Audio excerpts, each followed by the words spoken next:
Há muitos anos atrás, eu ouvi a música Miss Sarajevo, do U2. Na época, eles lançaram esse CD por um nome de uma outra banda que chamava Passengers. Foi um projeto que eles criaram e a música estava nesse projeto do Passengers. E tem o Luciano Pavarotti cantando na música. E sabe quando você ouve uma música pela primeira vez e aquela música cola em você? E eu fiquei com essa música, ouvia, até que alguns anos depois eu vi o vídeo. E tem um vídeo no YouTube, fácil de você encontrar, quando a música foi tocada pela primeira vez em Modena, na Itália. Tem eles, tem uma orquestra e intercalava no vídeo algumas cenas de Sarajevo. E aí eu entendi por que a música chamava Miss Sarajevo. E eu fiquei muito emocionado, a música já me emocionava e eu fiquei mais ainda. E aí eu fui atrás. E isso tem a ver com o cerco de Sarajevo durante a Guerra da Bósnia, que aconteceu durante a desconstrução ou a Guerra da Iugoslávia, que é o que eu vou contar para vocês para chegar na música daqui a pouco.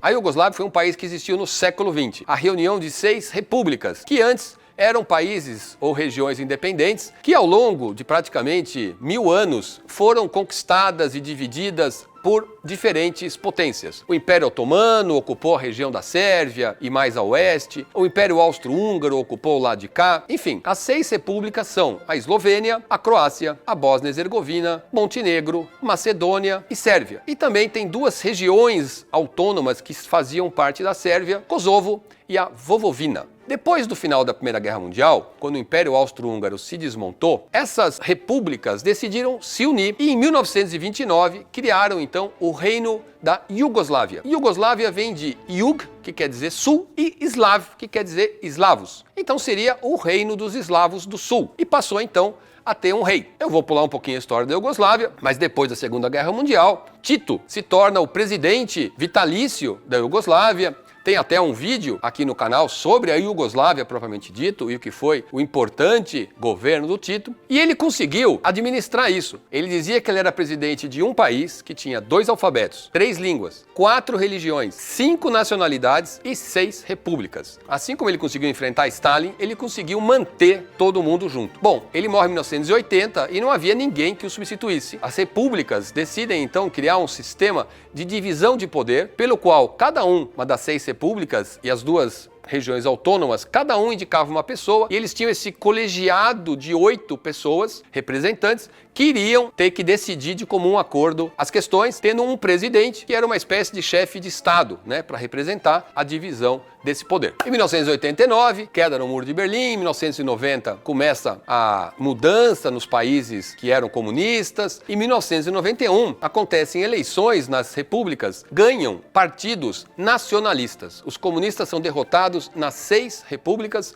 e, portanto, nacionalistas começam a defender as suas questões e começam desejos de independência. Importante falar que haviam diferenças muito grandes entre as 6 repúblicas. A Eslovênia e a Croácia, por exemplo, tinham um padrão de vida muito acima dos outros. Para você ter uma ideia, a Eslovênia, em 1991, tinha uma economia, uma renda per capita comparável a Israel e a Irlanda. Kosovo, de outro lado, tinha uma economia comparável à do Sudão. Um esloveno era, em média, 8 vezes mais rico que um kosovar. E, claro, as outras repúblicas no meio disso. Os eslovenos e os croatas não estavam interessados em continuar contribuindo com dinheiro para o governo central. E aqui é importante, na Sérvia havia sido eleito Slobodan Milošević, extremamente nacionalista e que queria restaurar a Grande Sérvia. Ele vai começar a pressionar tanto em Kosovo quanto na Vojvodina para eleger representantes que fossem ligados a ele e à Sérvia. A mesma coisa em Montenegro. E consegue. Com isso ele passa a ter 4 votos no conjunto de 8. Ou seja, nada mais seria aprovado se ele não quisesse. Porque com 8 empatava 4-4. É a gota d'água para a Eslovênia e para a Croácia decidirem que não querem mais fazer parte dessa unidade. E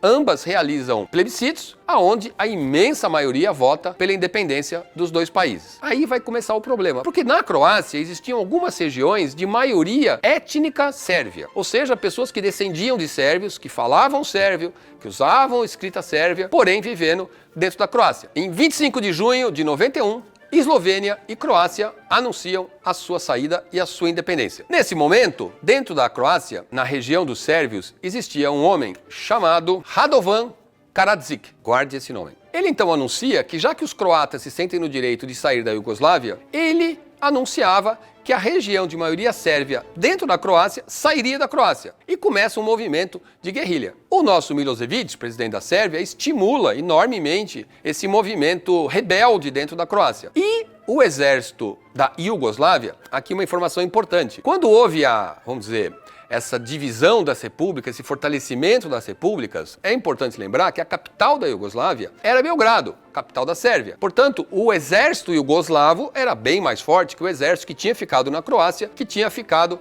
na Eslovênia, embora houvessem unidades consideráveis nessas duas repúblicas. Pois bem, o exército iugoslavo, portanto, vai invadir a Eslovênia para impedir a separação. Durante 10 dias vão haver combates, porém combates não muito grandes. Os iugoslavos, você pode ver no mapa, a Eslovênia é mais distante da Sérvia do que a Croácia e, portanto, não eram tantos homens assim. Durante 10 dias acontecem combates, algumas pessoas morrem, mas a União Europeia entra na ação, propõe um cessar-fogo e os iugoslavos decidem, então, aceitar a independência da Eslovênia. Estima-se que cerca de 50 a 70 pessoas morreram nessa guerra. Claro, são 50 a 70 pessoas, mas é um número bastante modesto perto do que vai acontecer na sequência. Aí, então, a Iugoslávia está totalmente dedicada a cuidar da Croácia. Aproveitando a guerra na Croácia, a Macedônia do Norte, em setembro, também faz seu referendo e anuncia a sua separação. A Sérvia não estava preocupada com a Macedônia, que era pouco relevante, não tinha tanta história e era mais afastada. Seguimos com a guerra na Croácia.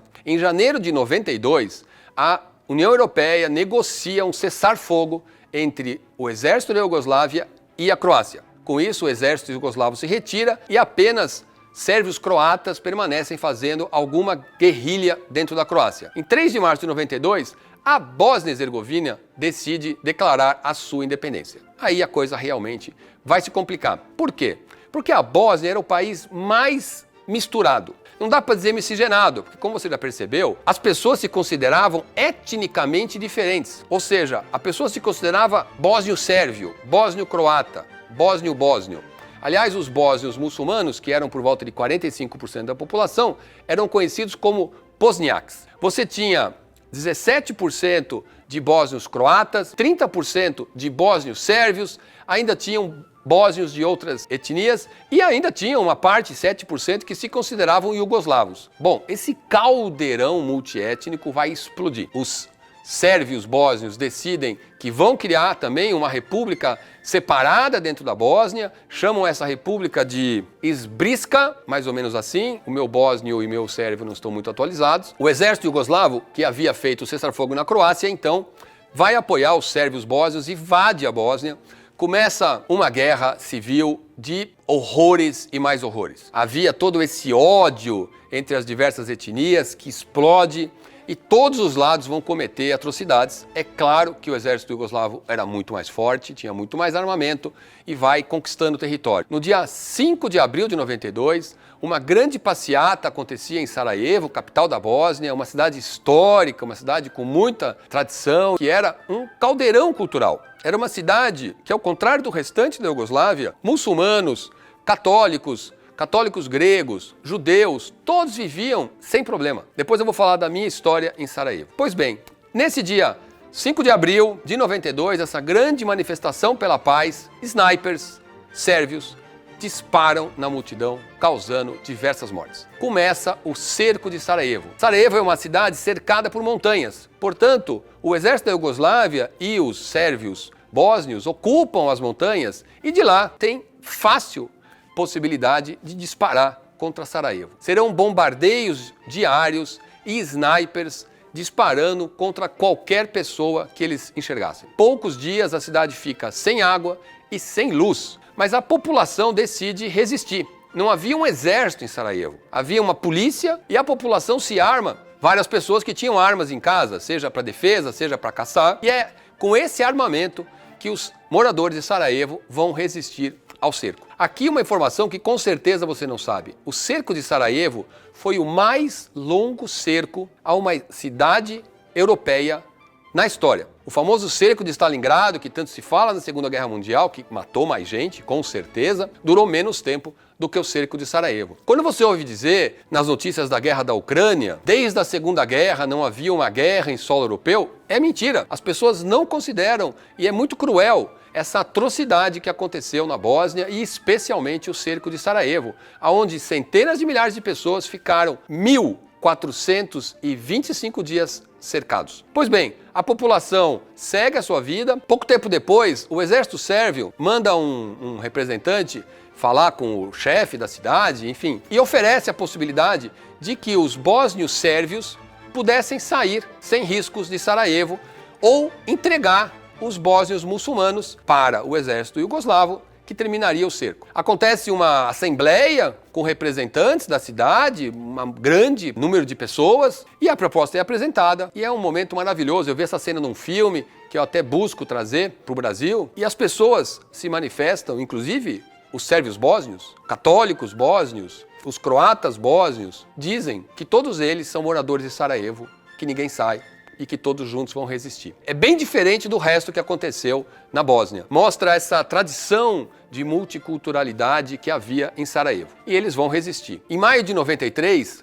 estava programado o concurso de Miss, que acontecia todos os anos em Sarajevo. E a princípio ele ia ser cancelado. Mas aí alguém, conversando com outra pessoa, eles decidiram que eles tinham que manter, que eles tinham que mostrar para os sérvios e tinham que mostrar para o mundo que mesmo naquela situação dificílima que eles estavam vivendo, imagina, eles enfrentaram o inverno sem luz. E pessoas corajosas saíram de suas casas e foram para assistir. E muitas moças se candidataram e o concurso aconteceu. Num dos momentos, todas elas se colocam com uma faixa que diz: não deixem eles nos matarem, em inglês. Pois bem, toda vez que eu conto essa história eu fico emocionado, mas vou fazer força aqui hoje. O Pavarotti acabou vendo esse vídeo algum tempo depois.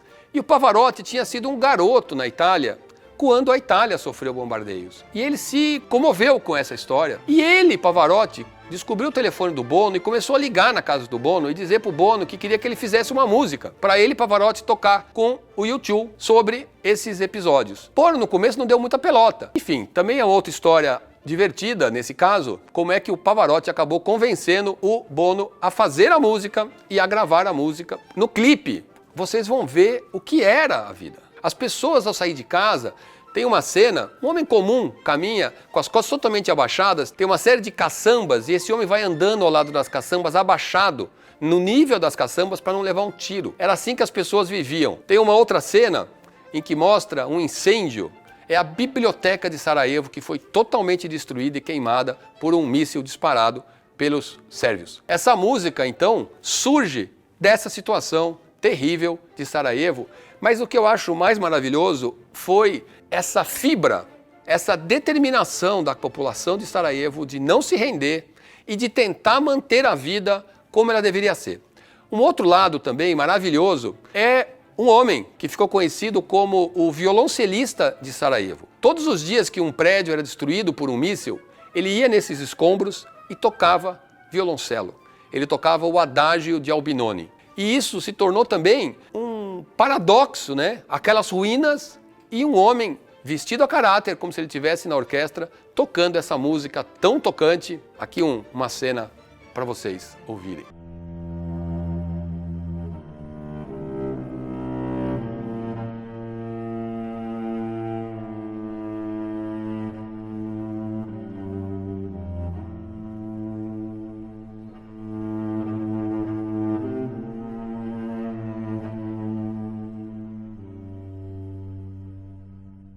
Vedran Ismailovic.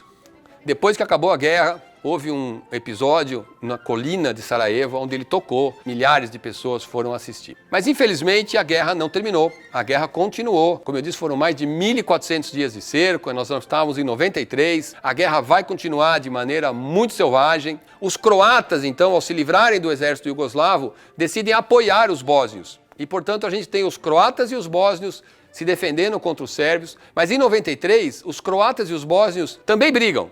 Então a gente começa a ter 3 etnias brigando dentro da Bósnia. Os croatas bósnios, os bosníacos e os sérvios bósnios. Massacres são cometidos, atrocidades são cometidas. E o mais inacreditável, pessoal, é que a União Europeia, a ONU, não fizeram nada a respeito. Uma capital cercada por um exército inimigo bombardeada diariamente. 93, 94 e nada foi feito. Em julho de 95, havia um campo de refugiados dentro da Bósnia que era administrado pela ONU. A ONU, em 95, envia alguns dos seus homens para a Bósnia, mas eles não tinham instruções para guerrear, eles somente cuidavam de alguns abrigos. Esse abrigo, em Srebrenica, tinha centenas de bósnios, homens, mulheres, idosos, crianças, e numa determinada noite, os sérvios atacam esse campo de refugiados e matam todas as pessoas que não conseguiram fugir. Representantes da ONU ficam de reféns, inclusive são usados como escudo quando vem uma tentativa de resgate, e vai, claro, marcar muito e começar a mudar a opinião mundial. Mas a gota d'água acontece no dia 28 de agosto de 95. Havia um mercado, como se fosse uma grande feira, que uma vez por semana acontecia, aí aonde eram vendidos os produtos que eles conseguiam para a população. Portanto, estava cheio de gente normal, gente comum, senhoras, homens, mulheres com seus filhos, comprando ali os vegetais e as frutas que eles podiam. 5 morteiros sérvios atingem esse mercado. É um massacre horrível. A gente vai mostrar aqui algumas cenas, por favor. São cenas muito horríveis. Se você não quiser, fecha os olhos um pouco.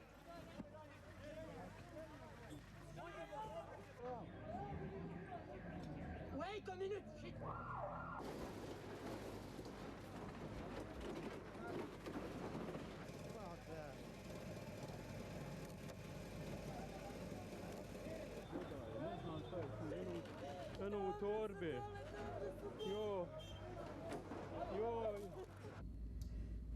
43 pessoas morrem na hora, várias outras pessoas vão morrer depois, mais de 150 pessoas ficam feridas. E as imagens desse ataque ganham o mundo e aí, como eu disse, é a gota d'água. 2 dias depois, a OTAN toma a decisão de enviar aviões para bombardear os sérvios. Vão ser 30 dias de bombardeios contra o exército sérvio e contra a Sérvia, inclusive. Eles bombardeiam cidades sérvias para obrigar o exército sérvio a sair da Bósnia. A guerra, então, vai perdendo a sua força. Em novembro de 95, é convocada uma conferência de paz numa cidade em Ohio, onde vão representantes de todos os envolvidos, e no dia 21 é assinado um compromisso pela paz e um cessar-fogo. Ainda vão acontecer algumas escaramuças e é somente em 29 de fevereiro que as últimas forças sérvias vão abandonar as colinas ao redor de Sarajevo. Aos poucos, Sarajevo foi sendo reconstruída. Em 2019, eu fui convidado a participar do Festival de Sarajevo, que acontece em agosto. E eu, claro, não perdi a oportunidade. Sarajevo é a cidade onde aconteceu o assassinato do arquiduque austríaco, que foi pontapé para a Primeira Guerra Mundial. Além disso, havia a história do cerco, que eu conhecia muito pouco, mas tinha vontade de conhecer. Você chega no aeroporto, conforme você vai indo para a cidade, você ainda vê vários prédios com marcas de balas, vários prédios ainda destruídos, mas, por exemplo, a biblioteca foi reconstruída exatamente como ela era. Então, eu já havia visto o clipe, né, como eu falei, então pude ver a biblioteca pegando fogo, mas a biblioteca está lá de volta, assim como alguns outros prédios. E o que mais me marcou mesmo foi esta multiplicidade de Sarajevo. Existem alguns restaurantes em que você tem mesas e que as pessoas sentam na mesa e outras pessoas sentam, né? Se a mesa tiver lugares. É comum. Não há problema nenhum com isso. E eu fui num restaurante bem assim, local, comer comida local, não era nada turístico, ninguém falava inglês, inclusive, tive que me virar para pedir a comida, eu estava sozinho. Na minha mesa sentou uma família de cristãos ortodoxos, na mesa do lado tinha muçulmanos, na outra mesa tinham pessoas que eu não sei dizer de que religião era. Todo mundo comia calmamente. Havia uma mesquita, havia uma sinagoga, havia uma igreja católica romana, havia uma igreja católica ortodoxa, as pessoas caminhavam entre elas. E lá eu tive uma epifania. Se fala muito de tolerância, de tolerância, de tolerância. O que é tolerância? Tolerância é tolerar. Tolerar é aguentar algo que você não gosta ou algo que você não tem interesse, mas aí você faz um esforço e tolera. E eu, em Sarajevo, pela primeira vez vi um lugar onde não existia tolerância, porque não precisava. Todo mundo se respeitava. Eles não eram amigos, ninguém se cumprimentava. Mas se o cara era muçulmano, católico, sérvio, bósnio, ou eu, turista, não fazia diferença. Todo mundo seguia a sua vida. Foi muito inspirador ir nesse lugar. Como essa história de ódio tão forte conseguiu manter esse ambiente tão múltiplo. além da riqueza histórica. Eu quis contar essa história porque, de novo, essa música, quando eu ouvi a primeira vez, me tocou muito. Se você já ouviu, com certeza deve ter marcado. Se nunca ouviu, a gente vai colocar o link do vídeo completo do YouTube. Mas mais do que isso, queria falar dessa guerra que aconteceu no coração da Europa e que durante 2 anos ninguém fez nada para impedir. Demorou, fizeram, a guerra terminou, deixou pelo menos 20 mil mortos, é claro, nunca se sabe os números exatos, mas estima-se que mais de 20 mil pessoas morreram somente na Guerra da Bósnia, fora os que morreram na Croácia e na Eslovênia. Os países hoje são todos independentes, não existe mais Iugoslávia, né? A Sérvia é um país, Kosovo é outro país, Macedônia, aliás, hoje chama-se Macedônia do Norte, e os outros países que eu citei. Somente a Vojvodina continua sendo uma região autônoma da Sérvia. São 7 países. Croácia é um país extremamente turístico, uma triste história, mas uma história que tem esses lados de emoção. Um conjunto de moradores de uma cidade que decide que todos ali são iguais e são irmanados na vivência daquela cidade e vão enfrentar em condições tão adversas, mas vão manter esses momentos de esperança, que foi o concurso de Miss, que era o violoncelista que tocava nas ruínas. Miss Sarajevo, um marco e uma lembrança bonita, emocionante de um momento tão triste.